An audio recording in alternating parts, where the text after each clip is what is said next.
আল্লাহর দরবারে সাক্ষী দিয়ে দিবে। যেমন ইব্রাহিম আলাইহিস সালামকে আগুনে ফেলেছিল নমরুদ, আগুন ধাউ ধাউ করে জ্বলে, কিন্তু ইব্রাহিম আলাইহিস সালাম জ্বলছে না। নমরুদ ডাক দিয়ে বলে, রে আগুন, তোর দাহ্য শক্তি বন্ধ হয়ে গেল নাকি? তোর জ্বালানো শক্তি বন্ধ হয়ে গেল নাকি? ইব্রাহিমকে কেন জ্বালাতে পারলি না?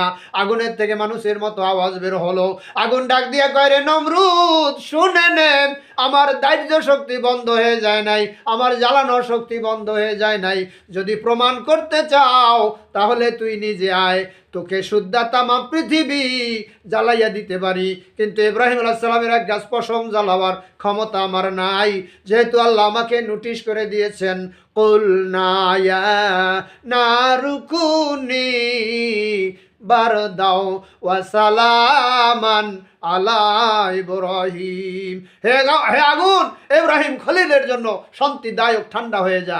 তাই তো কবি বলছেন, আবো আতেশ আকে লুৎফে খেসেরা ইজহার কর, বাখলিলাস নারেরা গুলজার কর।